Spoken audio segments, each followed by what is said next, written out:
Yeah, sure. I totally wasn't gonna break up with you.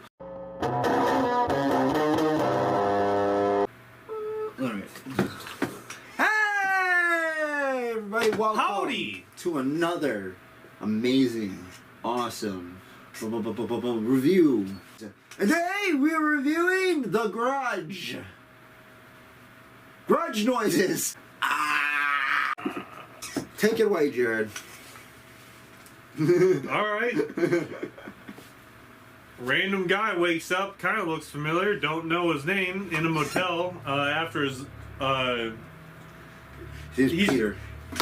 Alright, good old Pete, kind of just looking over Japan, or whatever, because I guess they're staying there, and his wife wakes up and he's like... And she's just like... What? Huh? Yeah, and then she looks over and he's dead. And then we... then we jump to Buffy. I don't know her name. Whose character name is Karen Davids. David. I don't even know if we know that in the movie. Yeah, but alright. She wakes up with her boyfriend or Doug. Guy that wants to leave her. Honestly, I feel like this whole relationship, the way they portray it in the movie, is just like she just tagged along forcibly, and he just was like, "Yeah, sure. I totally wasn't gonna break up with you." Now, mind you, all of this is happening in Japan. Japan, because he moved to Japan. She followed him there. Doug leaves, and then she's just like, "Man, I gotta find a job." So yeah. She goes to like this place or whatever, I guess. Old woman's house or whatever. And go find a job, and then they're like, "All right, here, go take care of this old woman." And they're kind of telling caretaker ran away or something. And they're kind of telling things that happened before, events that happened before. What the fuck my are you mind talking just about? My mind just kind of fucking went blank. I trusted you. They're going forward with the story anyway, and they're telling the events of what happened before, kind of showing it to us. Yeah, they are. Flashbacks. Yeah, there's flashbacks. That's the word. Of, like, I guess, why the old... Because she gets a job to take care of an old lady, and then this old lady shortly after taking care of this old lady, we start seeing flashbacks of like how she got there and what happened to her other caretaker and whatever. And then eventually Karen, who's, you know, we're no longer in flashbacks anymore, like, I guess finds this like little kid or whatever. Yeah.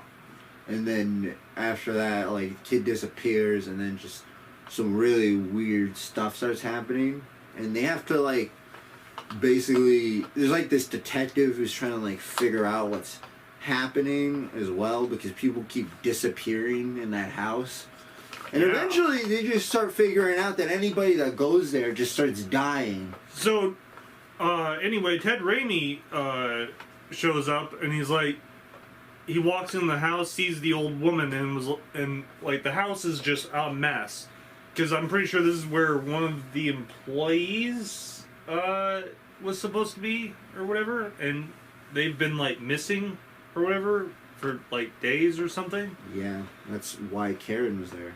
Well, anyway, finds Karen in the corner, and she's just not really speaking. They take her to the hospital. The police start...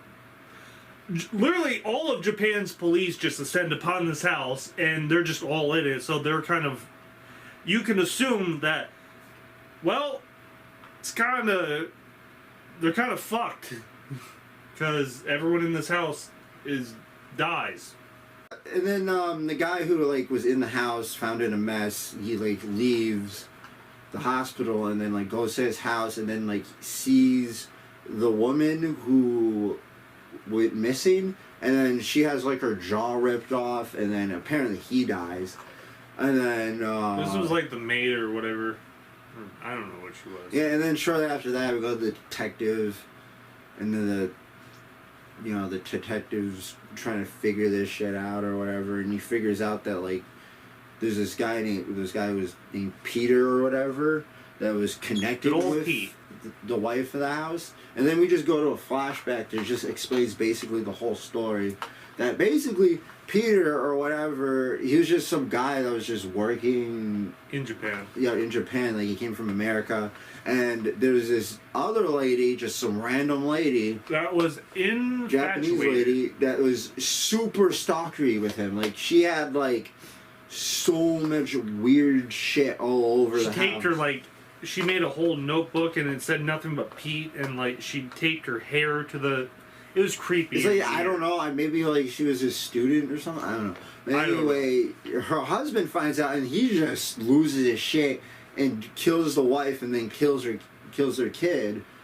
And then that's what happened. That's in the Grudge is basically just a ghost that just whoever shows up, they're just gonna kill. Yeah, anyone that steps foot into their house is just done. Yeah, like they get like even if you leave the house, like there's this one like chick that was in the house, and she was the wife of Pete, and then she's like just chilling in her house, and then all of a sudden she's just like laying in her bed, and then the ghost just comes in and just grabs her from under the sheets. So basically, any shadow you're in, you're fucked.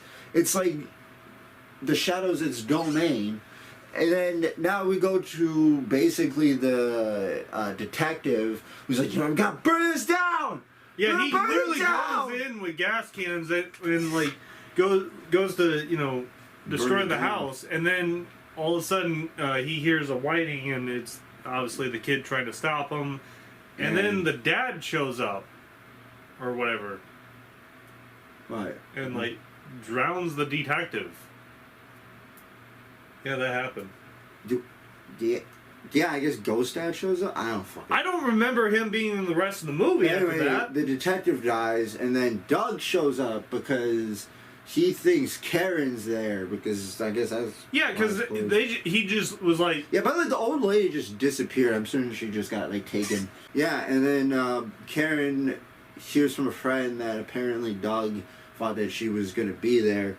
So he just walks into a crime scene. Goes into the house, and then she shows up, and then I guess Doug gets like taken, and then she tries to like save him, and like she's like dragging his body towards the fucking door, but then the ghost... It takes like days though. The ghost is basically at this point just a head in darkness, just trying to fucking grab her. But like, it's supposed to take days before like the Grudge girl like kills, and George wants to kill him. Really wants her. All of a sudden, Buffy's boyfriend just fucking died within a hop and a skip. Yeah. Of Buffy trying to get there. Fuck you! Stop looking at me like that. So what happened? So anyway, she tries to burn the house down. Don't remember the ending. Well, the Grudge girl is like literally basically wrapping around her, and police show up and they're like, "Hey, guess what? We saved the house. It's all right. We got it. It's all good." Fuck. Even though there was no reason, but all right. They saved the house, and she's now in a. They take her down to the morgue for some reason to verify a body, and she's like, I don't even know why they did this. Yeah. I'm pretty sure she should have been arrested at this point. There's dead bodies. She lit the house on fire, and they're like, yeah, go down to the morgue. Is that your boyfriend? Yeah. And she lifts the thing up, and it's, well, the Grudge girl. Is that end of movie. Yeah. I'm gonna be honest, I don't fucking remember the ending. You're lucky I did then. Fuck, I don't remember that at all. Yeah, anyway, yeah, that's The Grudge. And I can definitely see why people did not like this movie. I'm gonna give it a 6. I'm gonna give it a 4, because fuck, that was bad. I mean, I kind of like it. The only good parts about it... Interesting part. I mean, I think it was a decent 2000. Well, the only good parts for me was, like, the Grudge girl when it was actually an actor and she was making weird ass movements and not like the 3D CGI bullshit that they had on the screen. And then shit just doesn't make sense when they explain it all. But we hope you liked the review. Yeah. So, see you guys in the next one. We can go over here. We can go over there. Over there. You can check out our Patreon. And we'll see you guys in the next one. Bye.